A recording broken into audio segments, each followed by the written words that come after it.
autotund. See on saade sulle, kui sul pole päris ükskõik, millise autoga sa sõidad. Tere kuulajad! Autotund jälle eetris. Stuudios Martin Mets, Tarmo Tähepõld Geenius autoportaalist ja külaliseks hästi kaugelt meie toimetuse kaugemast nurgast Henrik Roonemaa, tehnoloogiaajakirjanik. Miks ta siin on? Räägime pärast täpsemalt. Aga kõigepealt, millest täna saates? Saates räägime sellest, et Eestis saab varsti sõita väga kiiresti. Ja ka Soomes ei saa niisama enam sõita. Ja selgub, et autotootjatel võivad varsti autod otsa saada. Ja üks auto sai ka puu otsa lausa. Ühe väga erilise auto hinnad öeldi välja ja räägime sellest natukene laiemas pildis. Ja siis meil on vist, ma saan aru, mitu proovisõitu. Nii uus Golf kui üks Mercedes. Ja, üks Mercedes hästi tegelikult tore linnamaastur. Nii, aga lähme uudiste juurde. Maanteamet andis teada, et see teelõik, mis läheb Koselt Mäole, siis kui ta lõpuks valmis saab, siis sinna tuleb Eesti esimene piirkiirus 120 kilomeetrit tunnis lõik, mis tähendab seda, et seal saab kui kiire 1,5 minutit võidaks Tallinn-Tartu maanteel sõites oma aega tänu sellele. Aga ma arvan, et rohkem me võidame meeleolu poolest, et me saame kiiremini sõita Eestis kui kunagi varem. Kas meil oli see asi puudu? Ja need on vist väga kallid 1,5 minutit või? Ma ei tea, kas sina, Tarmo, tead, palju kütusekulu suureneb? Kas rohkem kui 1,5 euro? Oi, see oleneb nüüd autost. Vaata, No, kui sa üritad 1 liitrisest turbokast saada, nagu seda saada 20 välja, või siis näiteks 5 liitrist V8, siis need võivad tegelikult seal kuskil isegi tasakaalustuda. Et sul võib mingist hetkest V8-ga isegi vähem võtta. Aga ma arvan, me võime tegelikult öelda, et see on esimene Eesti teelõik, kus saab sõita mitte 120-ga, vaid 137-ga. Sest mina mäletasin ka, et see tegelikult 120 juba, tegelikult ma mäletasin, et kuskil mingi ametlik lõik oli ka, aga see tuli välja, et ei olnudki. Ei, seda Eestis, ega mälu on ka muidugi selline, et võib-olla on kunagi olnud, aga Henriku selles mõttes jutt on õige, et kui mina Euroopasse sõitsin, siis kuskil peale Varssavit, ma mõtlen seda alati kiitma, et tegelikult Poola ei ole üldse enam see, et issand kõudne, et saaks Poolast läbi. Et isegi ka kuni Varssavini, kui sa valid mingi normaalse päeva sõitmiseks, on täiesti okei. Aga sisuliselt peale Varssavit kuni Horvaatiani välja on seal see kiiruse, lubatud kiirus vist 130, kohati isegi 140. Liiklusvool läheb sellise ühtlasi 105-160-ga. Nii et isegi minu arust läbi Viini linna, või oli vist Viini linna, läheb suur magistraal, kus sõidetakse 120-ga. Ei, no aga mina sõidan paar korda aastas Rootsist, Stockholmist põhja poole ja tagasi mõned tunnid. Ja no meil tihti ju tuuakse ikkagi seda Põhjamaade mõnusat rahulikku turvalist liiklust ju eeskujuks, et Eestis võiks ka nii olla. Aga tegelikult seal toimub päris mõnus kimamine, ma ütleks, et see mingisugune kiirusepiirang on ka ja ma olen seal aastate jooksul ka paar korda politseid näinud, ma ei tea, mida tegemas tee ääres, aga need inimesed seal küll ei sõida selle järgi, mis märk nagu tee peal ütleb. Seal sõidetakse nii nagu tuju on. Kas Rootsi ei ole siis selline turvaline Põhjamaa nagu Norra, kus on 80 ja kõik piirded on ees ja kuskile minna ei saa ja kui jääd vahele, siis maksad... Ja siis maksad, aga politseid ikkagi väga ei ole. Kõrvalteede peal pole seal, ütleme, kõrvalteed eks siis mitte 3 või 4 realised, vaid nii-öelda tavalised teed. Seal on küll minu meelest 80-70 mingid sellised piirangud, tavalised lausa. Aga seal ei ole jälle politseid näha. Seal inimesed sõidavad mõistlikult, aga selle nii-öelda 3-4 realiste peal, seal käib ikka kõve muhamine. Okei. Aga saite aru ka, et millal see tee nüüd valmis saab? Ei, varsti.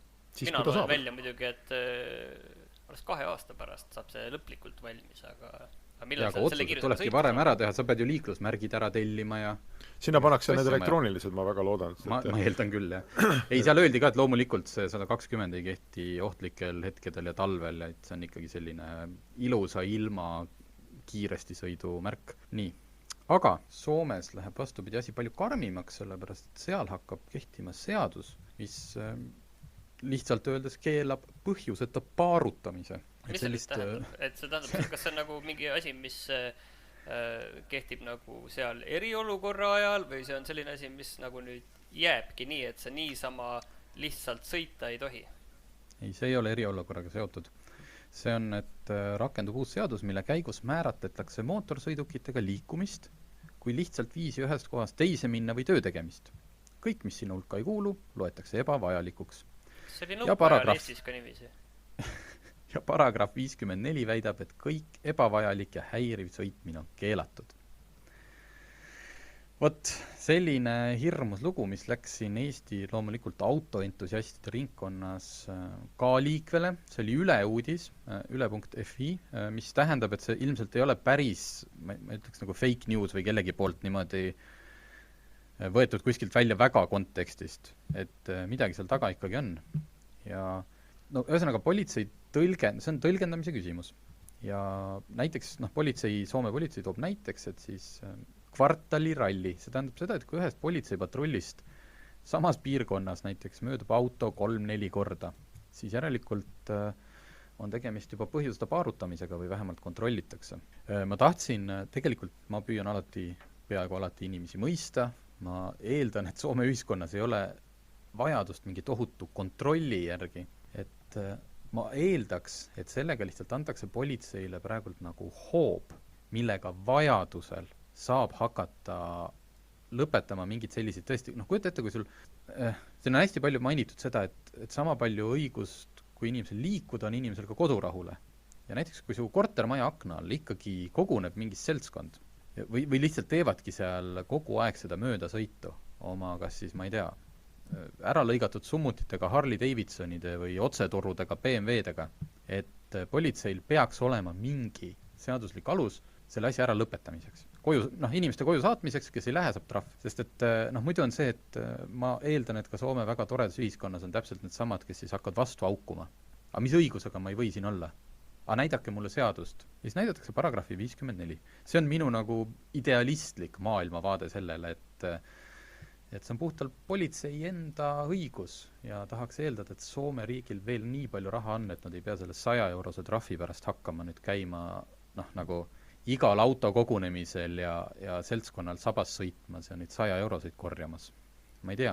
Mina arvaks, et see on lihtsalt seda, et tegemist on ikkagi selles mõttes ülereguleerimisega, et tegemist on ju seadusega, mille jälgimist ja täitmist on täiesti absurdne tegelikult kontrollida üldse. Et miks sellist seadust tegelikult niiviisi kehtib? Ja võib-olla, vaata, meil on ka suur hulk Eestis nõukaajal elanud inimesi, kus paljud asjad olid keelatud, aga inimeste leidlikkusel ei olnud piire ja need said ikka toimuda, nii et ma arvan, et ja tegelikult vaata väga palju Eesti inimesi töötab Soomes, nii et ma arvan, et me saame hakata kuulma huvitavaid lugusid, kuidas keegi oma haamri juba 8. korda maha unustas. ja siis tal tuli jälle meelde mingi asi, miks ta pidi sinna minema ja siis tal oli tunne, et seal vist oli mingisugune koer tee ääres seisma, ta läks tagasi kontrollima, et ega koer ei ole viga saanud ja kuule, ega siis põhjuse, miks ühest kohast teise sõita, seda leiab ju alati. Jah, ja mina, eks see muidugi see on, et alati siit räägitakse, et me eeldame, et Soomes ei ole nii-öelda jutumärkides või halvas tähenduses neid mente. Vähemalt nii, kui sa vaatad neid Soomes elavaid eestlasi, kes nagu tihti erinevates gruppides kipuvad nagu ära nähvama, et Soomes on küll normaalne, aga võt siin Eestis, kus siin ikka on halvasti. Loodame, et siis Soomes ongi päriselt nii hästi, et seal ei tule need politseinikud lihtsalt mingist ego või mingi muude probleemidega politseinikud ei hakka neid asju ära katkestama, vaid see ongi lihtsalt üks väike seaduse muudatus, mille vastu on raske kellelgi haukuda. No ja, kui kujuta ette sellise asjaga kohtusse minna, et kumb pool see peab siis nüüd nagu tõestama, et kas sõit oli ilma asjata või asja eest. Sellepärast ma arvan, et seal ei hakka, et keegi, äkki seal on need lobigrupid, vaata, et nagu koduomanike ühisus, kellel on väga tugev lobigrupp ja ta sai seadusesse selle punkti ja nüüd nad on rahul.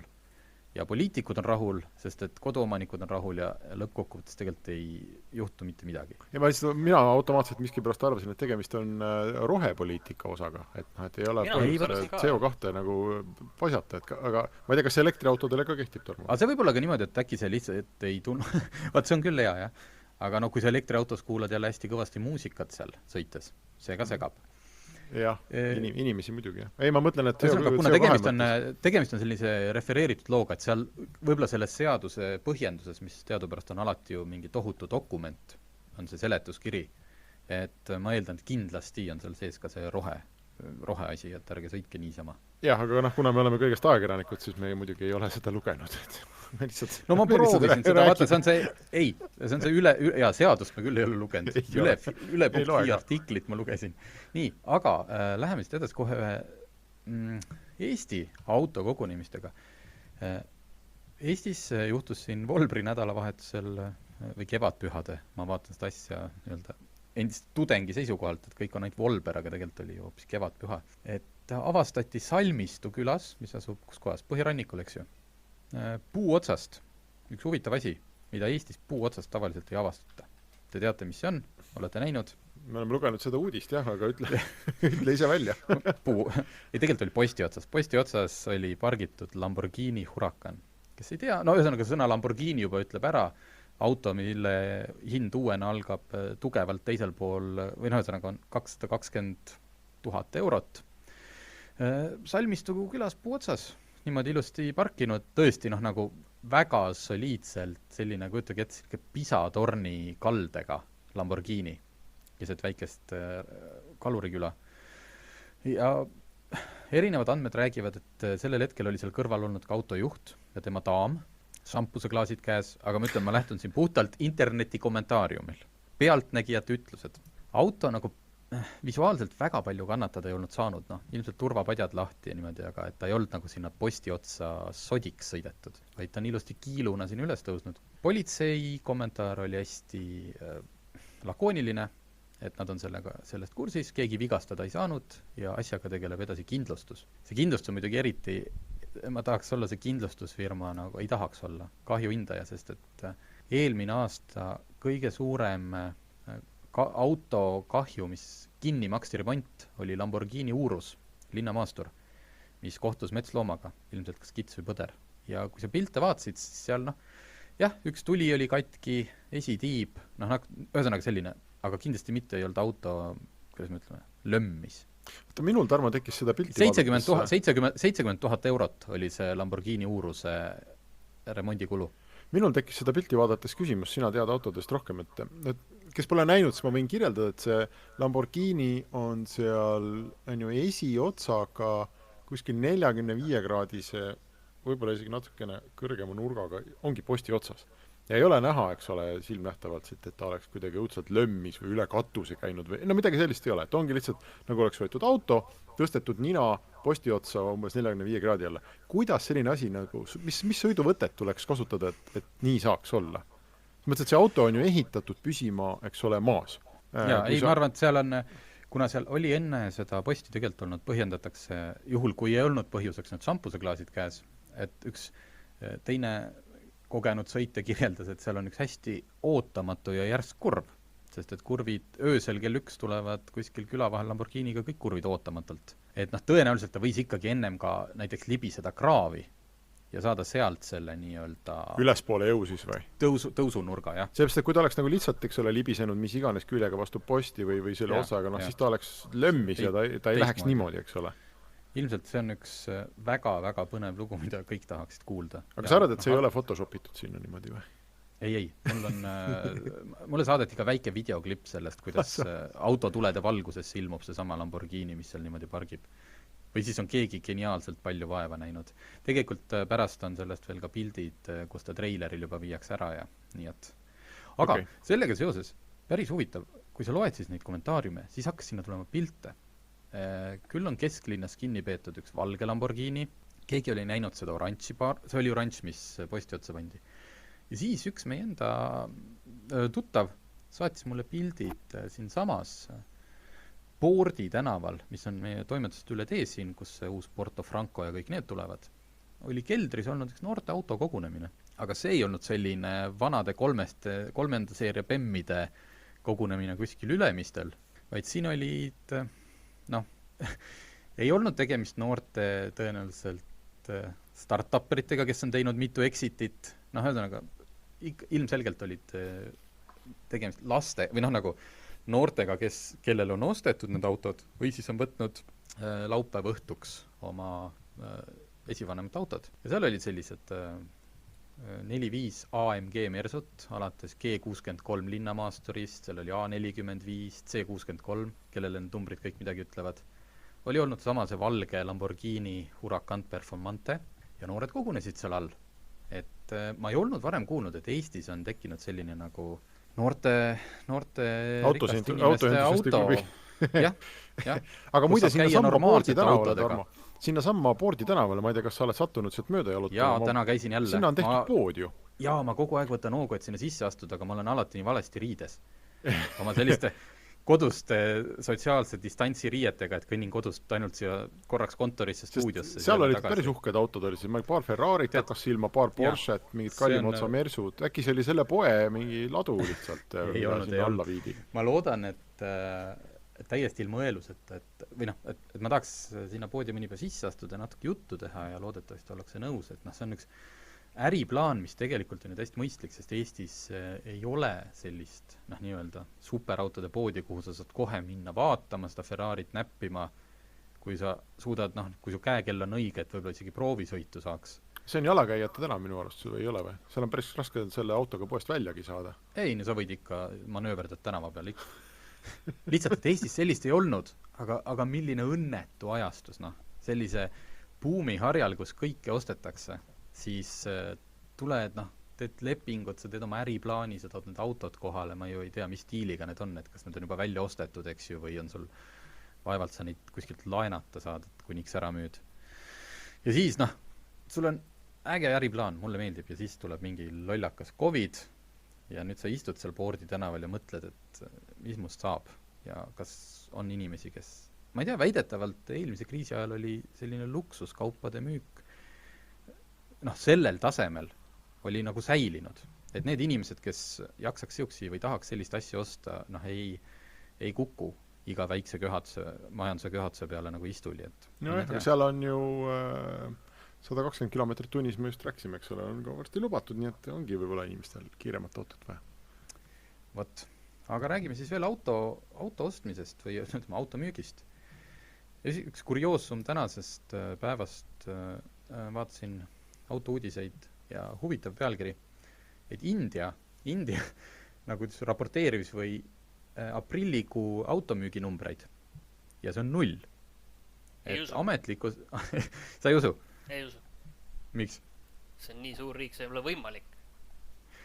Et aga India läks ju nii karmilt lockdowni 25. märtsil ja India avatakse 17. mai natuke rohkem, kus need videod, kus need India politseinikud sõidavad oma motikaga ja taovad tänava peal inimesi, kes jalutavad, taovad keppida, niimoodi nagu mitte selles mõttes vägivaldsel moel, et nagu, ma ei tea, neid katki lüüa, vaid lihtsalt nagu ma ei tea, kitsi karjatavad neid inimesi koju.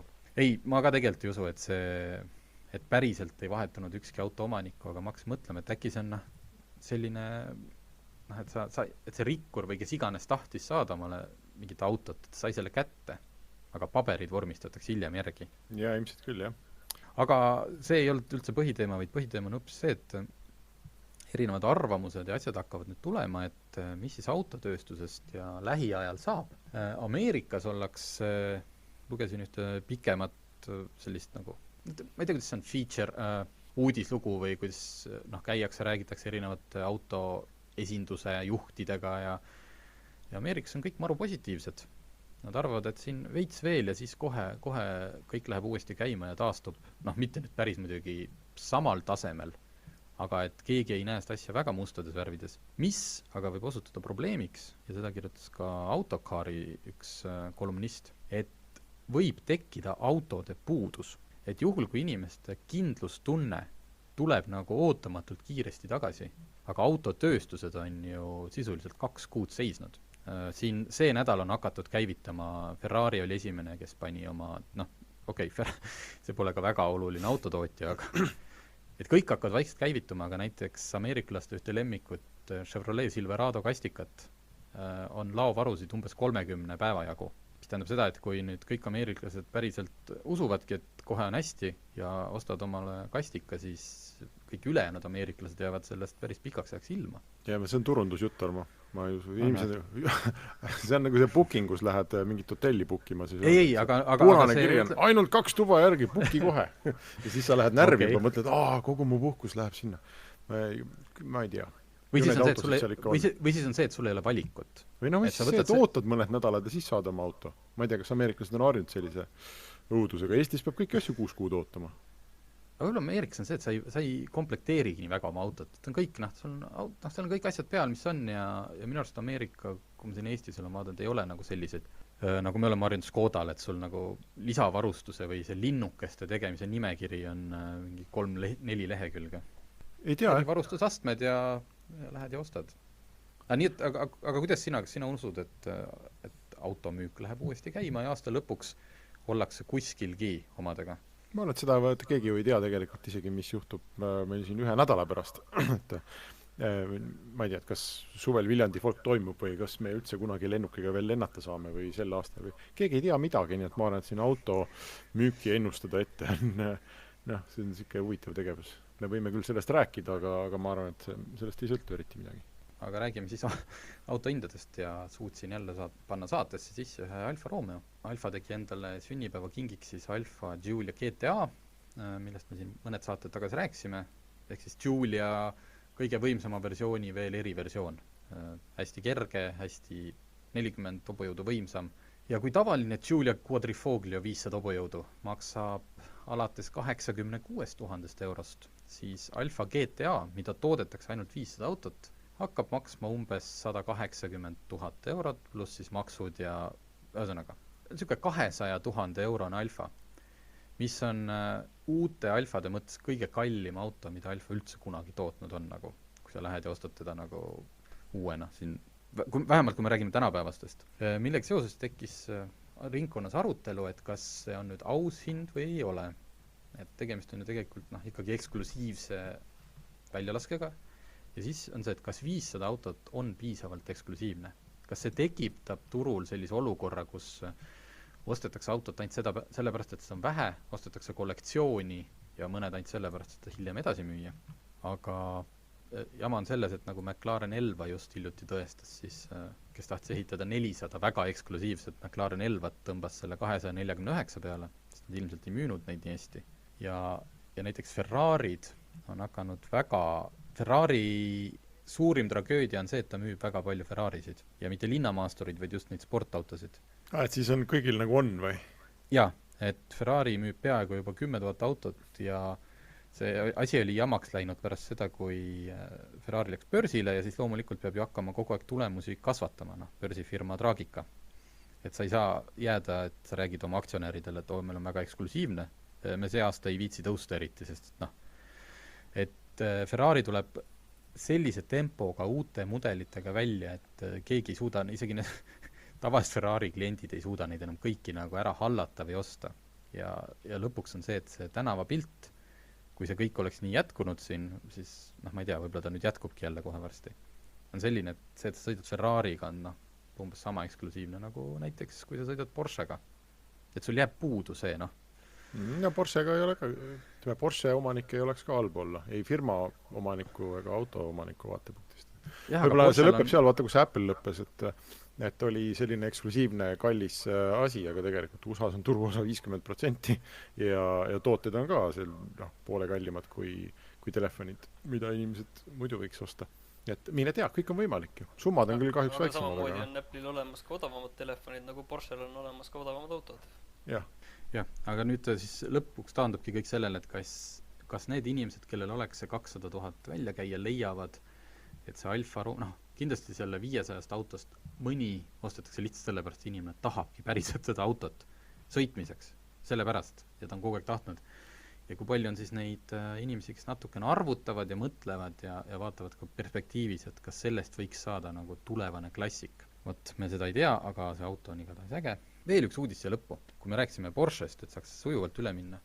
Kui sul on klassikaline Porsche, siis nüüd saab osta tehase varustusena sinna sisse meediasüsteemi, mis ühendab su mitukümmend aastat vana Porsche ilusti CarPlay ja Android autoga ja saad Bluetoothi ja ma ei oskagi sellest midagi arvata, aga mulle. See on mingi pühaduse teotus, ma saan aru või? No vot, see ongi nüüd siin, meil on siin 3 inimest, kes mida arvab. Et seal on 2 eri tüüpi, üks on suurema ekraaniga, teine väiksema. Suuremaga on selline natuke uuematele vanadele Porschedele siin aastast 2000 ja teine on vanematele. ja kui ma neid pilte vaatasin, kui te selle uudis lahti teete, siis uuemale on tegelikult enam-vähem okei, sest uuematel on see mingi ekraanilaadne toode seal nagunii keskel olnud minu arust olemas, mis kuvastis sul seal raadiokanaleid ja asju. Sinna võiks ta isegi, okei, kui sul on vaja seda. Aga vanasse minu arust saab selle asja ju ära peita. Minu arust, kui sa tahad oma Porsche, et sa sõidadki päriselt sellega igapäevaselt ja vanade Porschega sõidetaksegi väga tihti igapäevase autona. Sa panna kogu selle süsteemi ehitada kindla laekasse. Niimoodi, et sul tuleb kõne sisse, sa saad vastu võtta, rääkida auto kõlaritesse, aga seda ei ole kuskil näha. Sest et selle väikse või see väike ekraan vanas Porsches tundub küll kuidagi ikka väga kohatu kõigi nende lülitite kõrval. Jah, see, kusjuures täna siit pildi pealt näeb välja ka hirmus väike, nii et ma ei tea, kui tore teda seal tegelikult vahtida. Just, et see kõneks, et see on nagu suhteliselt ükskõik, okei, sa saad valida seal, sa ei pea telefoni sõidu ajal käes hoidma, kui sa tahad kellelegi helistada, see on ilmselt pluss, aga seal näiteks mingit Google Mapsi või Waze'i jooksutada, see võib juba päris, ta tundub silma järgi olevat selline iPhone'i suurune või võib-olla väiksem. Pildi pealt on raske aru saada. Ja. Aga neid saab panna alates 65. aasta, 911-le. Muidugi, kui selle originaalpaneeli seal alles hoiad ja kui sa lõpuks müüma hakkad ja saad asendada et sa paned originaali tagasi, siis miks mitte. Aga et see ei ole mingi selline lihtne, et Porsche kavatseb panna, ei, seda saab tellida juba praegult. Tallinnas ka. Porsche Classic esindus on siin Tallinnas ka, kohe Porsche põhimõtteliselt samas majas. Ja 1350 eurot on see väiksem ja 1500 eurot on suurem, et saad oma Porsche tuua kaasaega. Et siis teate. Ma olen muidugi, selles mõttes mulle idee meeldib, sest ma olen võrdlemisi vana auto omanik on alati tahtnud, et mu auto oleks ka hästi, hästi ühendatud ja need sellised koledad mingid, kuidas ma ütlen, et Alpine või Kenwoodi, sellised suured ekraaniga mingeid Androidi asjad, nii koledad, aga vaevalt keegi kunagi Toyota Camryle hakkab sinna armatuurlaua sisse sobivat seal on mingi teistmoodi asi ka on see, et kui sul on see vana Porsche, et siis ma arvan, Porsche ei pea kartma, et kui sa nüüd saad sinna panna Android auto või selle Apple CarPlay, et siis sa ei osta uut Porschet. Aga võib-olla kui sul on näiteks 7 aastat vana Toyota ma ei tea, Corolla või midagi sellist ja sa tegelikult oled väga praktiline inimene ja justkui nagu ei tahakski uut osta, aga lihtsalt teatud sundus on, eks ole. Muidu kõik töötab, aga tahaks seda ekraani saada. Siis sa äkki ei ostakski uut autot või ostaks odavama auto, mis on veel hullem, sest kui mina autot ostsin, siis kõige kallim lisavarustus oli mulle absoluutselt ebavajalik mingisugune umbes kõvakettaga navisüsteem, mille ma olin sunnitud ostma sinna lihtsalt sellepärast, et ma tahtsin suuremat ekraani saada. Keegi ei pakku, ainult ekraani mulle keegi ei pakkunud. Nii, me oleme uudistega läbi saanud ja alati, kui ma siin seda saadet niimoodi stuudio poole pealt üksi teen, siis mul läheb mõnikord järjekord sassi ja ma unustasin ära saate algusest ju meie rubriigi, kus me räägime oma nädala asjadest, kui me Martiniga koos saadet teeme. Nii, minule lihtsalt, kui kõigile tundub nagu Ameerika oleks kohati selline ühtepidi tohutu vabaduse riik ja teistpidi seal politsei kogu aeg või kurjad FBI inimesed jälgivad inimesi, siis kuulates jälle ühte podcasti minule tuli see täiesti uudisena, et Ameerikas on lubatud radaridetektorid.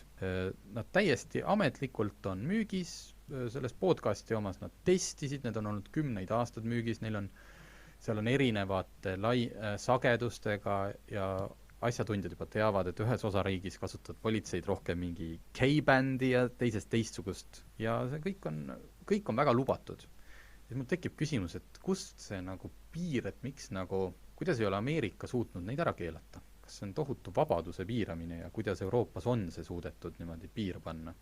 Jaa, ilmselt on kultuurilised erinevused. Seal mul on hoopis selline teistmoodi võib-olla sama teemaga seotud küsimus, et nii palju, kui ma olen aru saanud, siis lidarit on väga raske detektida. Ja ma ei tea, mida Ameerika politseinikud kasutavad ja kas seal on ka lidari detektorid, aga et kui sa radari olemasolust saad teada, siis lidari puhul politsei suhteliselt rahulikult mõõta ja üksi juht teada ei saa. Aga võib-olla see on juba tänapäeval muutunud. Just, et äkki see ongi need erinevad need lainepikkused, mida ta seal mainis ja testis. Aga igatahes väga huvitav, et meil on see ju, ma mäletan 90-ndatest, seda kõik kasutasid ja siis peitsid neid kuskil autoistme alla kohe ära, kui kuskil politsei oli. Aga et tundub nagu ikkagi väga kriminaalne asi, mida autos omada. Umbes samamoodi, et nagu, ma ei tea, ühes kohas võiks sõita viskipudel käes ja teises ei võiks.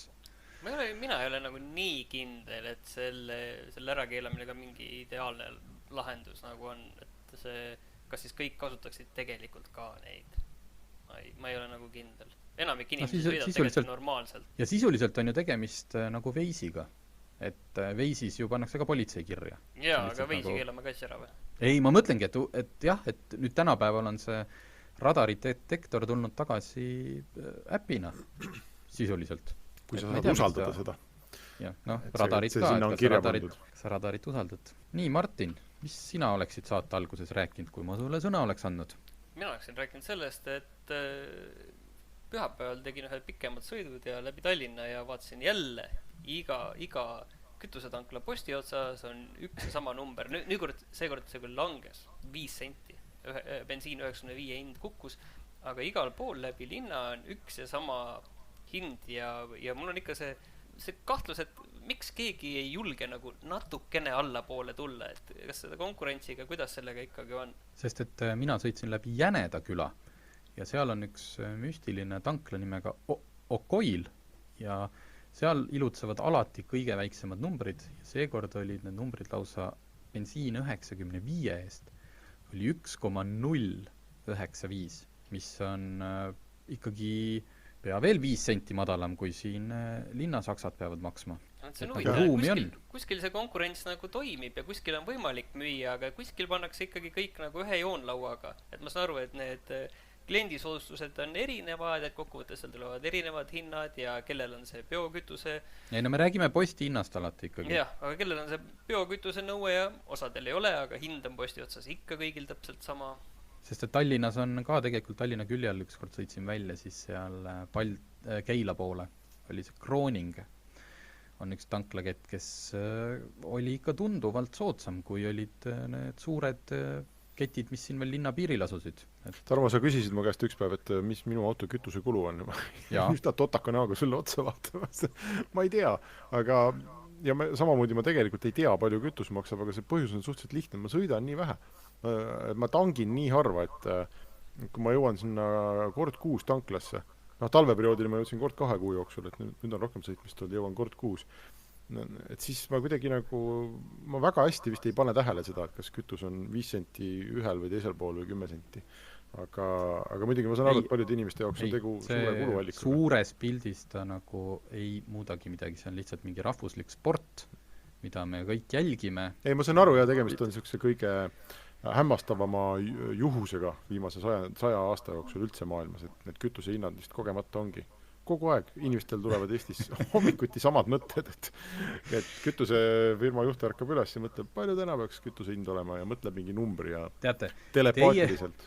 Teie ei ole Jõhvi turul kartulit müünud. Seal täpselt see nii käib, seal ei käida hommikul, ei kogune, see oli aasta 90 lõpp, 2000 algus, ei kogune turu kartulimüüjad. Kartulikomisjoni ei ole? Jah, et kartulikartell. Ja turuväravates lepitakse kokku, et mis hinnaga täna müüme ja siis pannakse. See on tohutu pokker oli see. See oli täpselt selline, vaadatakse üksteisele see, nagu see Mexican standoff, üksteisele silma nii ja siis hakkad mängima täpselt need samad vabandused, mis on kütusmüüjatel. Kellel on suuremad laovarud? Kes on tulnud sinna lihtsalt, eks ju, et mingi väike tegija, tal on vaja... Kuhu sa nüüd sihid, aga mina olen käinud turul mune müümas ja see ühel hetkel pannakse turg kinni ja siis hakkad mõtlema, et mul on siin veel need 100 muna alles. Ma tahaksin nendest tegelikult lahti saada tänase päeva jooksul, muidu ma vedasin need munad siia niisama kohale. Et ma siin tõmbaksin äkki endal nüüd selle munade hinna natukene odavamaks ja ma saaksin enda munadest lahti.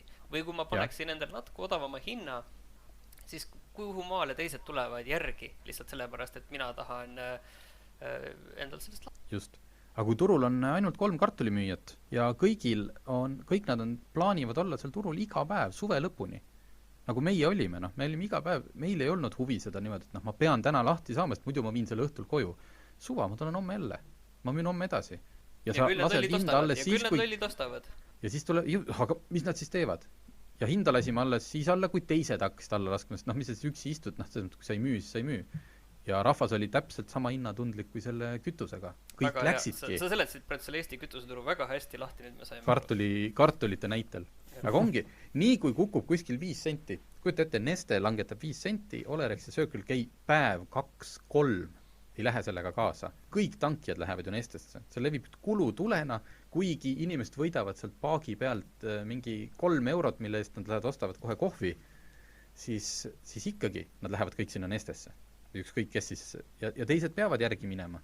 Kuidas see hind tõusma hakkab, võt see on mingi teine. Üks tegelikult näide siin ikkagi oli ka, et konkurents on olemas sellepärast, et kui sina küsisid Circle K-st natukene aega enne seda aktsiisilangetust, et millal diisli hind tegelikult tanklates alla 1 euro kukub, siis öeldi, et no see on umbes nädal pärast seda, kui aktsiisilangetus jõustub, see võtab aega, meil on siin laovarud, see tavaline jutt.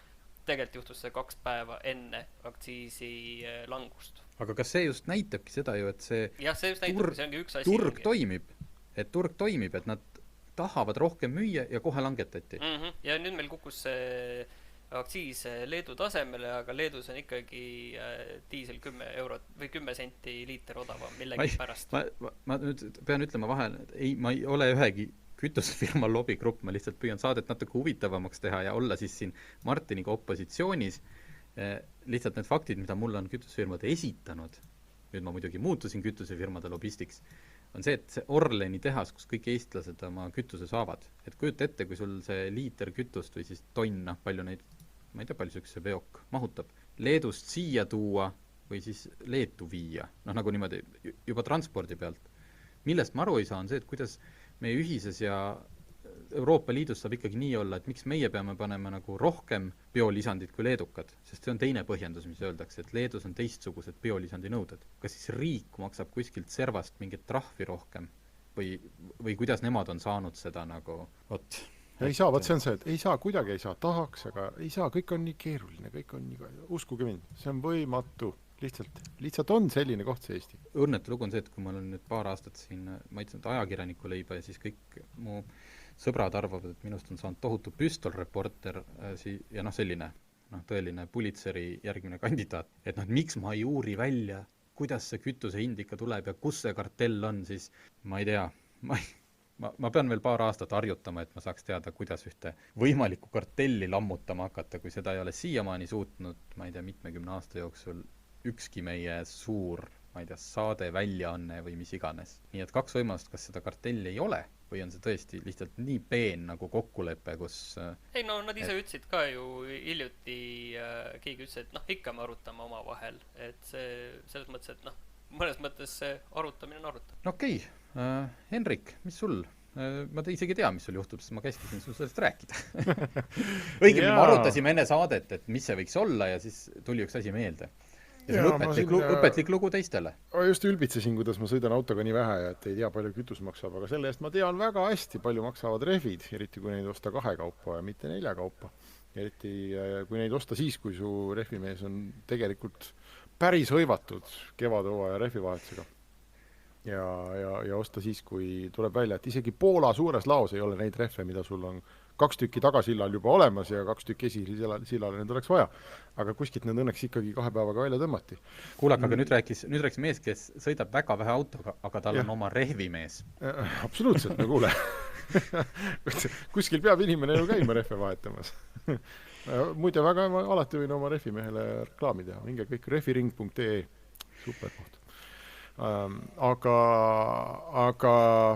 ühesõnaga, kui minu autol nagu paljudel teistel on rehvirõhu andur ja aeg-ajalt on ikka juhtunud, et ta läheb kollaseks, hakkab põlema, ütleb, et sul on nüüd häda. Esimesed 2-3 korda ma läksin väga sabinasse, pidasin auto kohe kinni, keset teed, läksin vaatama, et nüüd on rehv tühi, ei olnud, sõitsin esimesse ettejuhtuvasse tanklasse, ei olnud mitte midagi häda. Kõik oli täpselt nii nagu peab. Ja seda ei tule nagu väga tihti ette, aga ütleme kord paari kuu tagant või niimoodi ma ikka näen seda signaali ja siis ma resetin ta ära ja nüüd pärast kevadist rehvivahetust, kui suverehvid alla said, siis ma tegin samamoodi. Ühesõnaga hakkas põlema, see tuli ja ütles, et nüüd sul on häda ja selle peale mina resetisin selle ära ja ütlesin, et ei ole midagi häda. Iski enam ei viitsinud vaatama minna. Ja niimoodi ta siis seal virises ja mina aeg-ajalt nagu vaatasin peale, aga midagi nagu eriti aru ei saanud, et mingi häda oleks ja ja siis jäi auto mõneks päevaks ka seisma niimoodi, et me ei sõitnud. Ja siis ma läksin sõitma ikkagi mingil hetkel, ma mõtlesin, et aga mingi jama nagu vist ikkagi on, et kuidagi nagu imelik on. Ja siis kui ma läksin välja vaatama, siis oli parempoolne esirehv täiesti tühi. Nii et ja no muidugi tulemus oli see, et ma olin selleks ajaks ikkagi selle tühja rehviga jõudnud juba sõita ka, nii et temast enam elulooma ei saanud ja seetõttu ma olin sunnitud ostma 2 uut rehvi. Ühesõnaga moraal on see, et kui sa 10 korda ei usu kompuutrit, siis 11. korral saad vastu pead selle eest. Tasub uskuda iga kord, isegi kui ta valetab. Aga lõpuks ta ei valeta. See on nagu, suitsuandur on veits karmim lugu, aga lihtsalt, et kui alati harjaga selle suitsuanduri alla lööd, kui ta sul vale häiret annab, siis ilmselt, siis ja kui sa 6. korral teda üles ei pane enam tagasi või seda patareid sisse, siis ilmselt karistatakse sind ära kohe. Jah, et ühesõnaga arvutit tasub uskuda, on moraal. Jah, nii, aga lähme sujuvalt üle proovisõidulust, me oleme kõvasti jutustanud siin. Proovisõidus 2 autot ja miks ma siis Henriku kaasasin on see, et kuna Henrik on aastaid olnud tehnoloogia ajakirjanik ja ühtlasi, nagu siin juba kuulda oli, et tal on isegi oma refimees, et tegelikult, kuigi ta hetkel sõidab vähe autoga, sest et nii on tervislikum või ma ei teagi miks, pole ju kuskil sõita, eks ju. No talvel ei olnud, talvel oli nii halb ilm tegelikult, kui sa linnas elad, on, et maal ei käi ja siis tal tegelikult ikkagi on aastaid meeldinud sõita ja arvata ja sellepärast sattus proovi 2 autot õigel ajal, üks oli Mercedes-Benz GLB, mille kohta Henrik lihtsalt siin, kui veel toimetuses kõik istusime, näitas kuidagi elavat huvi üles, see millegi pärast teda huvitas ja siis ma lisaks enda proovisõidule andsin sellega päevaks Henriku kasutada ja teine on siis uus Volkswagen Golf 8 ja seda lihtsalt sellepärast, et esiteks seda reklaamitakse kui uus digitaalne Golf, ehk nad üritavad väga sinna seda tehnoloogia osa sisse suruda ja teiseks Henrik sõidab 7. põlvkonna Golfiga ja on sõitnud aastaid, nii et kes oskaks paremini võrrelda, kas Golf on läinud paremaks või mitte, just tema. Nii, kummast me alustame? Kumb sind rohkem erutab autona?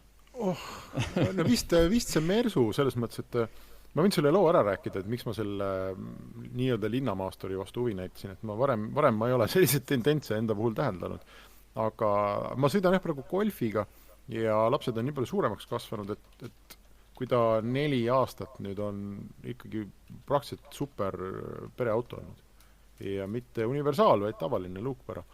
Kõik on ära mahtunud, tegelikult ei ole mingit probleemi olnud, siis vaikselt tahaks nagu suuremat autot ikkagi ja siis ma olen mõelnud, et võiks olla võib-olla 7-kohaline, et et äkki tahab mõne lapsel mõni sõber tulla maale kaasa või et see, tead, 2 korda aastas on vaja, aga las ta olla siis.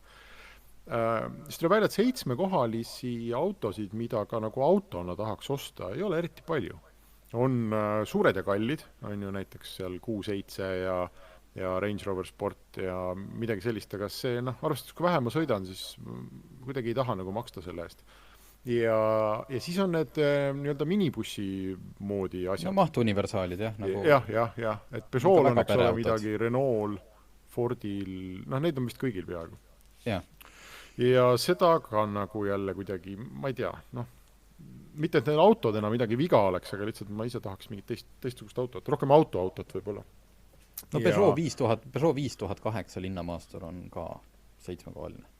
Ja no tegelikult on ka vist, kas Tiguan ka või? Tiguani saab ka suurt, jah, see Tiguan XL, ei, midagi oli seal, jah. Jah, aga ütleme, et selline siis hakkaks nagu tulema, et ma mõtlesin, et see GLB tundus nagu huvitav selle poolest, et teda saab 7-kohalisena, samas ta ei ole nagu hirmus suur, ta ei ole, eks ole, Q7 suur. Et ta on ikkagi mõistlikes mõõtudes ja samas ta ei ole ka nagu hirmus väike, et mina mahun sinna ära ja lapsed ja huvitaval kombel ka see hinnakiri tundus suhteliselt sõbralik olevat, kui ma teda vaatasin, et muidu ikkagi Q7 ja ütleme selle klassi auto sa konfid ikka kuskil 80 000 küll ära, kui mitte kallimaks. Et selle ma vaatasin, et kui ma kõik mõnusused peale panen, mida ma tahaks, et siis ja natukene kaupleks esindusega, et kuskil ma arvan 50 000 võiks kätte saada. Ja seega, kui ma natuke ootan, siis kasutatuna võib ta täitsa nagu minu hinnaklassis olla. Aga et seetõttu ma ütlesin sulle kunagi, et kui tuleb, siis ma lähen sõitma. See ei olnud 7-kohaline, ma ütlen kohe ette ära, see tema auto miskipärast ei olnud. See oli naljakas, sest et minust sellise auto väga oluline asi on just see 7-koha võimalus, nagu Henrik ütles, et sul läheb seda võib-olla 2 korda aastas vaja, aga siis läheb sul seda väga vaja. Näiteks, ma ei tea, sa oled, sul on lapselapsed tulevad külla ja su teise lapselapsed tuuakse ka sinna ja siis on sul vaja neid randa viia ja noh, kõik siuksed jamad. Jah, just niimoodi, et mõnikord läheb aja, eks ole. Aga naljaks on see, et Mercedes ise seda nii ei näe, sellepärast, et nad ei ole Eestisse tellinud, et ma ei saanud seda 7 kohta isegi mõne salongi autoga testida.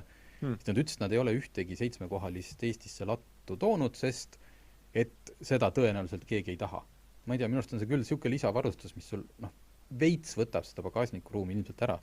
Aga see on nii tühi-tähi, et see võiks seal istuda küll.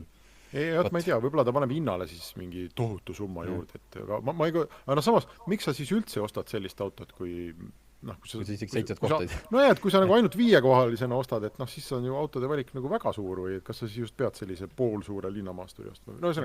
Inimesed on erinevad, ma ei tea. Aga mulle, see oli selline huvitav auto, et pärast, kõik oli nagu hästi tegelikult. Mingit väga suurt jama temaga ei olnud, sõitis nii nagu maastur, kuigi kurvides nagu hirmus palju ka ei kaldunud ja täitsa sai väiksemaid teid ka sõita. Ja oli mõistlikult vaikne ja kõik mahtusid ära, taga need tagumiste uste aknad olid meeldivalt suured, nii et lapsed nägid välja, kõik olid rõõmsad, väga hea helisüsteem oli peale pandud. Asjad on ju, mida mina siis auto juures pereinimesena hindan. Mega suur katuseluuk oli, sõitis edasi-tagasi, kõik vaatasid halli tagast. See on korraks vahele. 1332 eurot on see 3. istmerida. No ei ole ju ausalt öeldes hullu. Et minu meelest oli kõik väga okei, aga mõned sellised huvitavad asjad olid. Ma ei tea, Tarmo, kas see, mina ei tea nii palju autodest, et kas tegemist on kuidagi Mersu nagu sellise mingi säästu liiniga või ei ole? Ei ole, ta on, nagu ta ikka sealt alt hakkab tulema, A, B, C, D, kuhu nad välja ulatuvad, need tähed. Aga sul on mingi kindel küsimus, miks sa nüüd seda küsid? Et kuna ta on GLB, et siis ta on ikkagi Mersu mõistes seal tõesti nagu odavamas otsas, et need hakkavad seal hinnad lausa kuskilt 40 000 juurest. Just, et ma sellepärast ja siis muidugi Saksa autol omaselt siis sa alles hakkad sinna lisama, et sisenemishind ongi jah täpselt mingi 39 400.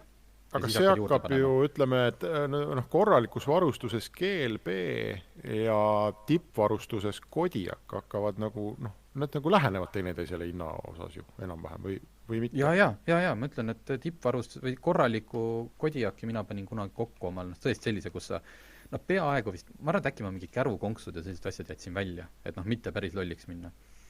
Siis oli 45 000. Ja ma arvan, et selle Mersu, ütleme, konfib kuskil mingi 50-55, eks ole, kuhugi. Et vahe on sees, aga see ei ole enam selline vahe, et Škoda ja Mersu. Ma küsisin selle pärast.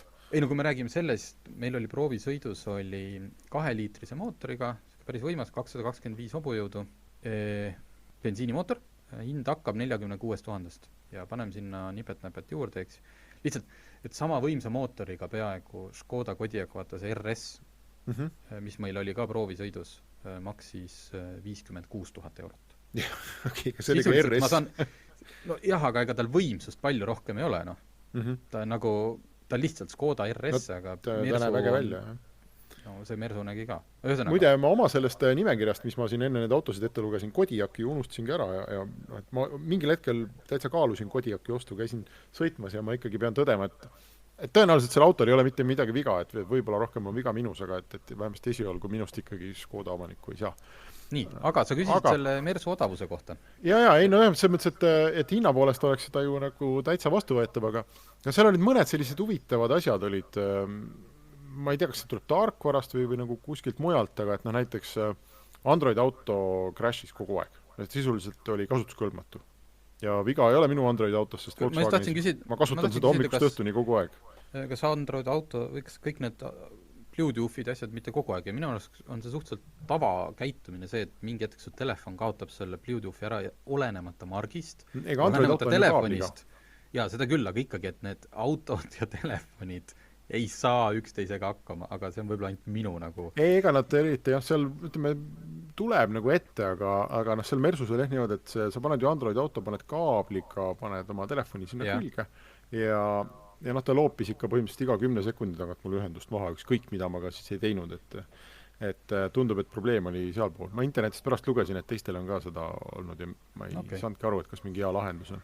Minu autos veel see tavaline FM transmitter ja sealt ei kao küll Bluetooth kunagi ära, et ma ei saa aru, et siis kui see ehitatakse sisse, siis tekib kohe see probleem, jah. Jaa, enam-vähem nii on jah. Ega selles mõttes, et sõidu ajal minu enda auto on ka nii Bluetooth kui see sama Android auto Volkswagenis on küll täitsa kuulikindel lahendus, et mõnikord tal on probleeme, kui ma auto käima panen, et siis ta kuidagi ei saa aru, et mu telefon on autos, aga sellest saab nagu lihtsalt mööda. Ja mis seal oli veel huvitav, et mingil hetkel näiteks see Mersu ei suutnud otsustada, kuidas hoida salongis temperatuuri 21 kraadi.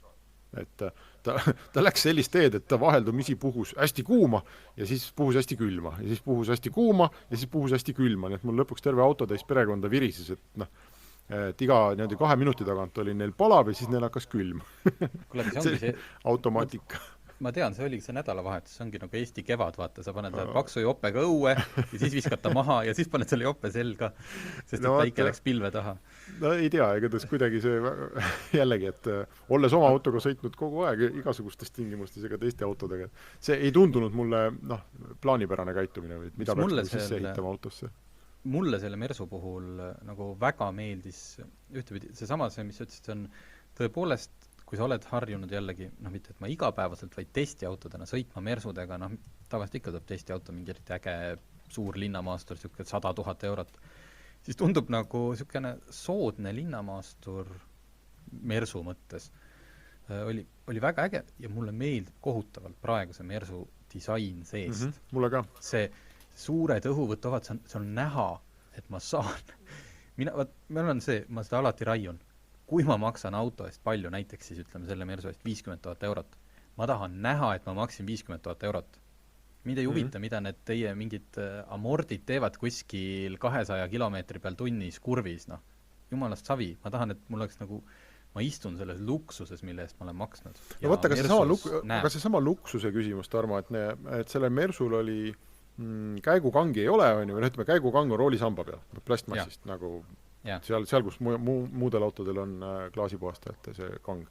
Ja nii suunatulekang vasakul kui siis see käigukang paremal, need tundusid mulle mingist erakordselt õrnast õhukesest plastmassist, sellised natukene nagu võbisevad, et ma praktiliselt ei julgenudki teda nagu vajutada, mul oli kohe tunne, et ta nagu jäeti see pulk, et läheb prõksti katki. Selles mõttes ta on see pigem see odav Mersu, et eks neid on kunagi lattu toodetud paar miljonit ja need on vaja ennem ära kasutada, kui sa saad hakata sinna uut disainima. Tuleb facelift ja siis tuleb nagu parem, on ju. Jah, aga mis on ka põhiline, mõtlen, et kui nüüd kokkuvõtte juurde jõud, et kaua inimesed ikka kuulavad seda juttu, et see põhiline ikkagi, nagu see tunne, millega ma sealt ära tulin, oli see, et ta need ütleme, kõrge ja suhteliselt raske auto plussid ja miinused on kõik olemas seal, et ta püsib väga hästi teel, väga mõnus, mugav oli sõita, aga tal vist ei olnud õhkvedrustust, on ju, varustuses. Ei. Et ta ikkagi need pisikesed konarused leiab ikka suhteliselt hästi tee pealt üles. Et see sama, kui see maastur ei ole sul nagu väga kallis ja väga hästi tehtud vedrustusega, siis ma arvan, ka sina oled seda ilmselt kogenud, Tarmo, proovisõitude ajal, et auto teeb trrr nagu tee peal ja õõtsub nagu korraga. Väiksed konarused on mürtsatused ja siis sellised suured liuglemised on nagu lainetamine. Ja täpselt seda ta tegigi ja siis ma ronisin sealt välja ja mõtlesin, aga et kui ma juba kulutan seda raha, et ma lihtsalt ei suutnud enda jaoks nagu ikkagi välja mõelda, et miks ma siis peaksin võtma nagu seda tüüpi auto, aga ma tegelikult võin minna osta Mersust kas või näiteks universaal E-klassi Mersu, mida muide vist saab ka isegi 7-kohalisi nagu väga hästi tahta. Või siis leppida sellega, et okei, ei ole seda 7 kohta, aga see tõenäoliselt see sõidukogemus ja rafineeritus on mul klassi võrra parem. Jaa, see on ikka see sama, et see linnamaasturist on nii kerge nagu ära armud sellest, et sa nagu istud teistmoodi sisse ja sulle tundub see jube mõistlik, aga sõidumugavuse poolest on nad harva nagu paremad, kui oleks sama mahukas sedaan või see tähendab universaalkerge auto, et see ongi väga lihtne. Võt nii, et see oli, ja tal ei olnud ka mingisugused super nagu sportrehvid ju õhuksed all, tal oli täitsa normaalne. Ma ei tea mõõtu, aga täitsa kõrge profiiliga rehvid oli tal. Ei saa seda ka süüdistada. Nii et ma arvan, et kes tahab täpselt sellist autot, ma ei tea ka ühtegi põhjust, miks seda mitte osta. Mulle küll ei tundu, et ta oleks kuidagi palju halvem kui teised autod ja hind on ju ka mõnus, aga vähemasti mina sain nagu teada, et võib-olla ta õhkvedrustusega muide oleks mu jutt täitsa teine. Ma ei ole proovinud, ei tea. Aga selle tavavedrustusega see kuidagi nagu eriti Eesti teedel tüütas lihtsalt ära. kui siit sujuvalt edasi minna siis teise auto Golf 8-ni, siis ma lõpetaks veel selle Mersu teema, et lisaks sellele disainile, mis nad sees teevad, on Mersul hetkel ka väga ägedad ekraanid. Õigemini see üks pikk, mis tegelikult seal klaasi taga koosneb mitmest ekraanist. Üks pikk üle armatuurlaua ulatuv ekraan, mis on hästi terav, ilus ja kui sa selle puuteplaadiga vähegi tuttavaks saad, siis ka suhteliselt lihtne kasutada. Aga mulle meeldib see, et Mersu vahepeal siin paar aastat tagasi tegi seda sama, et ta istutas seda pagana tabletit sinna keskkonsoolile, mis ulatub täiesti kogu sellest muust asjast välja ja näeb välja odav ja kole. Aga nad on sellest üle saanud nüüd ja ka nende väiksed autod tulevad selliste imeliste ekraanidega, mis viib meid uue täiesti digitaalse Golf 8-ni. Nii, kui palju see digitaalsem siis on kui eelmine, Henrik? Ma ei tea, mulle tundus ikka väga või, et selles mõttes, et kõik nupud, ma ei tea, kas seal üldse enam nagu nuppe oligi või? Ma parandanud, aga ma praktiliselt ei mäleta. Ei, peaaegu et ei olegi. Mis peab ilmselt olema seadusega, ma arvan, on tegelikult, kui sa vajutad näiteks seda ohutulede nuppu. Ta on küll seal samamoodi nende puutetundlike vahel, aga see on ikkagi füüsiliselt nagu läheb alla ja tuleb üles korraks. Aga ei, põhimõtteliselt muidu oli kõik nagu isegi tuled, ütleme, suunatuled olid ikka kange, eks ole, ja klaasipuhastajad, aga isegi see tulede paneel, mis seal vasakul nii-öelda all on, see oli ka puutetundlik ja kõik oligi ainult nagu puutetundlik ja ma pean ütlema, et ka selle Mersu juurde tagasi tulles, et minule see ei meeldi, ausalt. Ja see võib-olla on seda võimalik nagu kuidagi hästi teha, aga selle Golfi puhul oli tulemuseks see, et need kohad, kus sul enne oli disainis nagu midagi, sul oli mingi nupp, eks ole, nupul on mingi kujundus, tal on mingi tekstuur, ta on element, mis paistab autost teistsugusena välja, seal on tuli sees, ta põleb võib-olla. Et need kohad olid nüüd lihtsalt kaetud lageda, sileda plastmassiga. Ja vähemasti see proovisõidu Golf oli küll, mulle tundus, et sul on valikus on must plastmass, läikiv must plastmass ja hästi natukene halli plastmassi. Ja siis polstrite valik oli must ja must. Et kui ma seal autos ringi vaatasin ja rool oli must ja siis seal see Volkswageni logo vist oli kuidagi hõbedas tehtud keskel. Aga haruldaselt lame vaatepilt ausalt seal autos aga istuda. neid nuppe kasutada või neid puutetundlikke nuppe kasutada, et kas see on nagu mugav või on see, et sa ei ole harjunud või kuidas sa selle tagasi saad lihtsalt, et vahetaks tuleks? Mina harjusin sellega suhteliselt kiiresti ära, et ei olnud nagu probleemi ja mingid nupud, mida ma tean, et ma oma autos näiteks päris tihti kasutan, näiteks ma lülitan start-stoppi välja, kui lapsed jäävad magama, seepärast, et nad võivad üles ärgata selle peale, kui mootor jääb seisma. Et see näiteks oli suhteliselt kiiresti menüüst leitav selle suure ekraani pealt ja ei olnud nagu probleemi. Küll oli huvitav, et ma esimese hooga ausalt isegi ei leidnud üles, aga tal on selle ekraani nagu all on piklikud nupud helivaljuse ja temperatuuri jaoks. Need on ka puutetundlikud. Need on nagu sellised natukene nagu sellest konsoolist kõrgemad ribad. Ja nad on mingi ogara nurga alla paigutatud, nii et mina esimese hooga lihtsalt ei näinudki, et seal on mina ei näinud neid ennem, kui kuna mulle müügimees nagu, või see ütleme, Volkswageni esindaja näitas, et näed, siit paned, vaatad, seal on siuke riba. Aga mõtled, kui sa oled väiksem inimene, istud rohkem sügavas istmes, siis sa ei näegi neid üldse. Sa ei näegi neid üldse. See oli väga veider, aga lõpuks sa ei pea neid nägema, et siis sa, temperatuuri sai ju menüüst ka panna volüümi kohta, volüümi sai roolilt panna näiteks. Ja võt just, et volüümi saab roolilt, raadiokanaleid, kõike. Et lõpuks ongi, et kui tihti seda seal näpid, aga ega ta, jälle iga autoga on see, et kui sa lõpuks oled 2 aastat sõitnud, siis sa teed seda pimesi. Ma ei tea, kas me eelmine saade rääkisin sellest inglaste uurimusest, kui nad mõõtsid inimeste pilku, panid 20 autosse inimesed, testijad, kes olid nende autodega tuttavad, mitte nagu nullist. Ja kui palju, ühesõnaga kõige kehvema tulemuse saavutasid autod, kus oli kõik asjad tehtud puutetundlikuks. Nendes autodes oli inimese pilk teelt kõige rohkem aega eemal.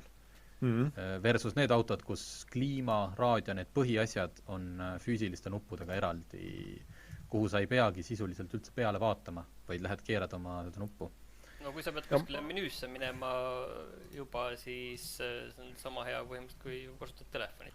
Just ongi täpselt ja tegelikult ma tahaks selleni nagu tagasi jõuda, aga ma mõtlesin, et võib-olla lõpetaks selle golfi nagu kokkuvõtte ära, et minu meelest ta sõitis väga hästi. Et ma ei tea, kuidas tavaline Golf 7 sõidab, sest mina sõidan GTI-ga, seal on mingi vahe, eks ole, kindlasti sees.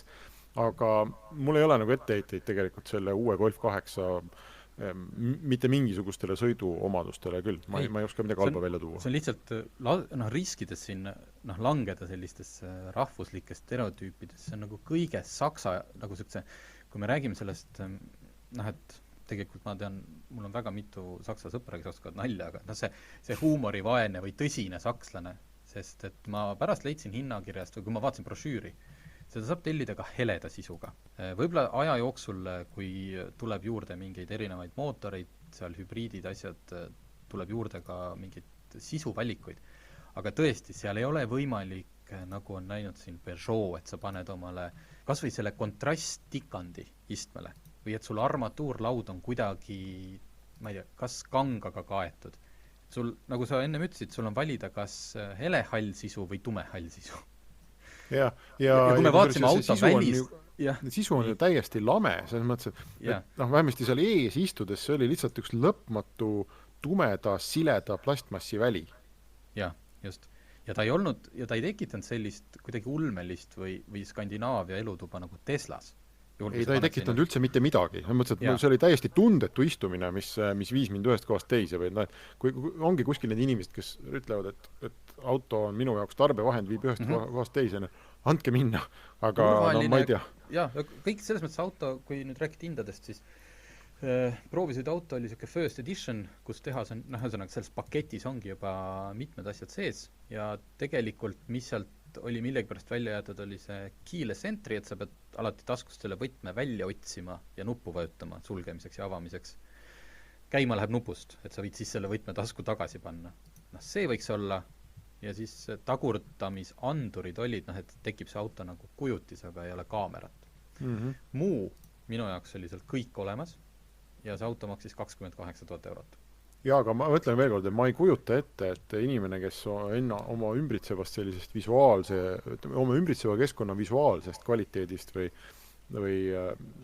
kes ostab autot ilu pärast, nagu ta läheb istub Ei, ma ei läheks isegi nii kaugele, Tarmo. See mõttes, et lihtsalt inimene, kes nagu esteetikast, kellel on 1% esteetikat nagu esteetika meelt antud, et ta läheks oma isikliku 28 000 eest ostaks selle auto sellisena, nagu sa ütlesid, võib-olla tuleb mingeid mudeleid, võib-olla nad teevad seal midagi teistsuguseks või kui saad mingi varustust juurde, midagigi, aga see oli põhimõtteliselt nagu ikkagi seal autos istumine oli nagu lihtsalt kuivanud saia närimine.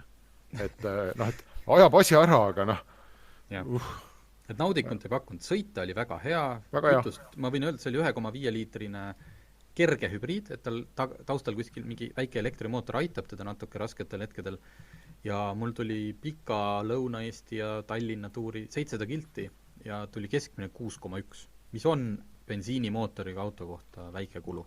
Et kõik hästi, kuidas me jõuamegi nagu üübermõistlik auto. Mis selle igavuse kohta on mis selle igavuse kohta veel ütleb, et kui te hakkate oma autot konfigureerima ja vaatate, milliseid välisvärve saate valida, siis hetkel, vähemalt mina sealt Eesti konfiguraatorist ei leidnud punast värvi. Seal on valge, seal on natuke tumedam valge, paari tooni halli, üks hallikas sinine, seal oli üks ergas või selline kontrastne värv oli seesama, see laimi roheline kollakas mingi asi. Kõik teised värvid olid, vabandust, ma kasutan seda 50 halli varjundit. Nagu tõesti. Natuke rohkem seikluslikust. Nad hoiavadki siis seda, kui tulevad siin need pistikhübriidid ja GTI mudelid ja R-mudelid, et siis saaks sinna peale müüa nagu, et kui sa ei taha selles igavas golfis osta. Aga siis saad ostma ka selle võimsa auto, mida sul ei ole võib-olla vaja. Mina olen oma 7. põlvkonna selle GTI-ga ka autona ikkagi ülirahul, selles mõttes, et 4 aastat nii pereautona kui GTI-na on täiesti super olnud. Mul on praktiliselt ikkagi etteheiteid talle nagu suuri etteheiteid ei ole ja ma oleks asjaolude kokkulangemisel kindlasti ka Golf 8 GTI klient või vähemasti julgeksid seda soovitada kõigile, aga kui see nagu seest jääb selliseks, siis see on välistatud. Maailmas on nii palju autosid, ma arvan, mida võiks osta, kus ikkagi disainer on nagu juures olnud. Aga sellel mitte. Aga ma muide tegelikult, ma ei tea, ma tahtsin veel rääkida nendest digitaalsetest kokpitidest. Jaa, muidugi.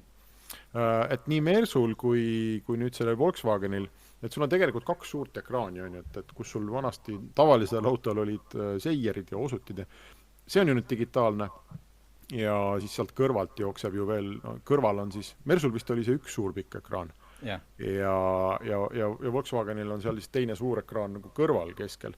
Ja ma ei ole ikkagi, ma tükk aega ma mõtlen, et mida imet ma nendelt ekraanidelt peaks vahtima. Et seal on liiga palju infot. Ja ma üritan nüüd igas sellises digitaalses autos üritan nii puhtaks saada seda platsi informatsioonist kui võimalik ja selles Mercedeses oli see nagu üliraske.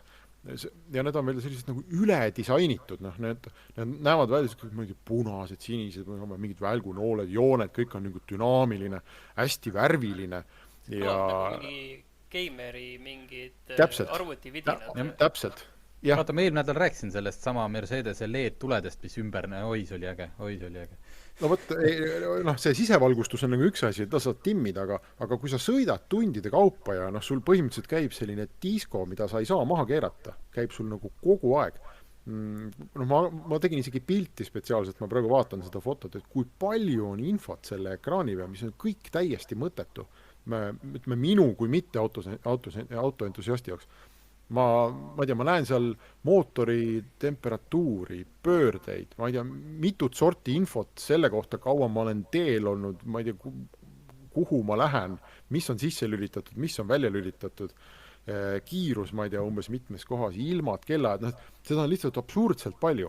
Minu meelest võiks olla kõik täiesti pime, näidata mulle kiirust ja kui tal on mulle midagi öelda, siis näidaku. Aga mitte, et mul on 24/7 põhimõtteliselt käib selline disko. Ja Volkswagenis ma sain selle kõik maha keerata. Ma olin väga uhke, ma sain selle pildi niimoodi puhtaks, et seal mul oli keset seda kokpiti ekraan suurelt oli kiirus ja seal alda näitas mulle liiklusmärgiga palju peaks olema kiirus. Et siin palju lubatud on ja all oli siis, seda ma ei saanud puhtaks, et alda näitas mulle välitemperatuuri, aga see on ütleme kasulik. Kui seal 0 lähedal hakkab olema. Ta näitas mulle käiku ja palju kütust on ja veel mingit paari väikest asja, aga see oli suhteliselt minimalistlik, aga ka see taustapilt oli selline dünaamiline, punane, mingisugune ruudustik, nagu see kargab sulle lihtsalt silma ja siis see keskel olev see punane ekraan, mul ei olnud sealt mitte midagi vahtida. Ma ei tahtnud navi, mul ei ole vaja seda nii-öelda iPadi koduekraani vaadet mingisuguste ikoonidena, see oli ka selline kiiskav punane paistis silma, ma arvan. Seal sai neid värve sai vahetada. Ja seal oli teine teema oli hele. 2 teemat oli, mida mina leidsin. Seal oli värvid olid ka veel. Ma selle leidsin ka viimasel päeval, kui ma tükk aega otsisin. Igavlesin autos ja siis näppisin kõik nupud läbi. Aga minu arust on Mersus oli ikkagi selline mingi väga plain view. Et lihtsalt see Mersu see valikut tõesti, et sinna jõuda, see on muidugi eraldi. Ja ega ma ei tea, kas ta peale käivitamist mäletab sinu seda viimast valikut. Ma neid otsisin, aga võib-olla ma ei otsinud siis nagu piisava põhjalikkusega. Igatahes lõpuks sa muidugi vaata silma harjub ära ja aju ei pane enam tähele seda infot, mis sulle sinna näidatakse, aga see on lihtsalt nii tarbetu ja mulle tundub, et neil käib turundusosakonnad võib-olla nõuavad, et neil peab olema brosüüri võimalik kirjutada, et meie autos on 2 suurt ekraani, 3, 4, meil on 5 suurt ekraani. Ja mitte ainult turundus, vaid see, et kui sa lähed seda ostma, siis sa näed sa näed, kurat, ma saan selle raha eest, ma saan praegu 5 ekraani, come on, see on ju palju parem kui 2 ekraani, mis teisel firmal oli. No absoluutselt, jah, aga katus sõidab ära ja jah, et aga siin nagu see Tesla, ma olen ikka täitsa seal Tesla 3 nagu klubis, et tegelikult ei ole, kui auto on tark, siis tal ei ole sulle midagi öelda. Ja sa ei pea kogu aeg jälgima mingit mootori temperatuuri või jumal teab mis asju. See kõik on ebavajalik, see on infomüra. Kui sa nüüd tõid veel seal Tesla Model 3, siis mul tuleb jälle meelde üks Mersu asi, mis mulle tohutult meeldis. See volüümi, kui see rattake, mis sul pöidla all on ja teisel pool ta tegi see rattake midagi muud, see parema pöidla all, kuidas sa keerad seda nuppu ja tal käib see metallne ratas, metallne klikk, klikk, klikk. See tundus nii, ma sain omale niimoodi oma raha eest, ma sain praegu klikk, klikk, klikk, klikk, klikk. ja siis meenutan seda Tesla rooli, kus seesama nupp on ikka rõve vastik must plastmass. Väh. Aga ma saan aru, mis sa mõtled selle Tesla puhul. aga Hendrik, kas sulle ei tundu näiteks, et need, kui telefonitootjad on jõudnud sinna digital well-being ja kõige selle juurde, siis lihtsalt autotootjad ei ole veel selle peale mõelnud ja sinna jõudnud, sest ega need telefonides olid 4-5 aastat tagasi ka need probleemid, aga nüüd sa saad endale väga minimalistlikuks keerata kõik need operatsioonisüsteemid, elemendid ja kõiki keeratakse selliseks rahulikumaks, minimalistlikumaks ja lihtsalt autod ei ole veel sinna jõudnud, keegi ei mõtle seal disainis niiviisi. Ma arvan ka, et tõenäoliselt disainerid mõtlevad, aga ongi, et turundus on vahel ja neid asju on vaja müüa, need peavad brošüürides vinged välja nägema, aga tõesti, et see võimalus võiks ju olla. Et mina oleks lihtsalt tahtnud ausalt öeldes päriselt ka mustvalget ekraani sinna või et see ekraan ei põlekski välja arvatud juhul, kui tal on mulle midagi öelda. Ja mingi optionina võiks seda saada nagu sisse lülitada, et miks ma pean kogu aeg seda sellist teismelise poisi unenägu seal vaatama, et kõik on nagu mingist, ongi nagu mingid transformerid enam-vähem mul ekraanil. Ma ei taha seda. Näete, kuulsite, tehnoloogia ajakirjanik ütleb ka, et see lõputu nagu ekraanindus vist ei ole nagu õige või et isegi sulle see ei meeldi. Ei, absoluutselt, ma vihkan seda. Selge, ma tahaks nuppe ja mingit ekraani, kus ma saan tõesti mingisugust võisilaadset asja vaadata ja edaspidi lihtsalt, kui auto tahab must midagi, öelgu, ma olen ju rooli taga, ma ei lähe kuhugi. Varsti lähed.